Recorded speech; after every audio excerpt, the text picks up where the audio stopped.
state of emergency has been declared after Christchurch was struck by what the city's mayor said was a sharp, vicious earthquake. The 6.3 magnitude quake struck at 12:51 p.m, 9 minutes to 1 this afternoon.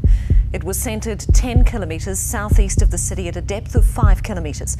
Police still have no idea how many remain trapped. A massive aftershocks just hit Christchurch.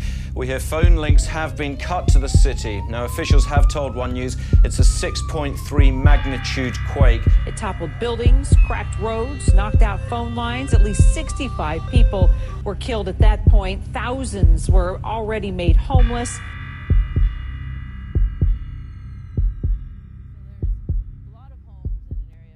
BC resident Carolyn Taylor was in Christchurch with her parents, Bob and Mary, when the earthquake struck on February 22, 2011. Her parents had just flown in that morning to join her. They had just sat down to lunch when they felt the earthquake. What do you think that was? That was just like magnitude? Yeah. I got water all over me. Yeah, I'm covered too. We're sitting there and I hear this low rumble.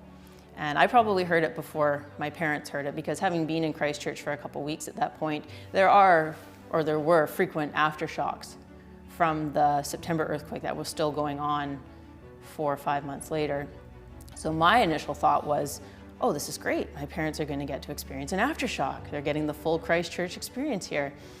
And then I looked out the window and I saw the wall of the Spanish restaurant sort of ripple and fall. And that's when I thought, well, I don't think this is an aftershock. And then all of a sudden I was jerked sideways in my chair. The rumbling got louder and louder. The things we had sort of rattled off the table.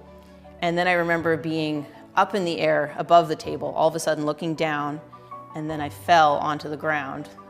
We're underneath the table, and I could see outside the covered sidewalks, the awning of the sidewalk collapsed inward, and then I could hear roar of bricks falling and glass shattering, and I just sort of went into what they teach you to do in school here. I started counting.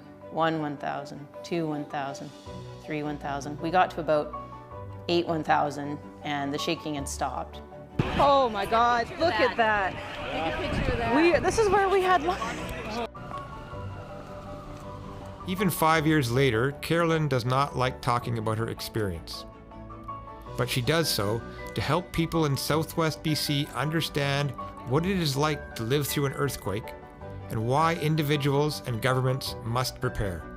In some ways, I have a permanent response to certain physical stimuli now, so whenever I hear a low rumble, I'm instantly on edge because I'm right back there in Christchurch again. There's certain things I don't like. I don't like going into old theaters. I don't like going into parkades. I don't like walking down narrow streets with a lot of buildings with brick facades or fancy wainscoting or mortar work, because those are all things that I saw that come crashing down in Christchurch. Those are all significant risks.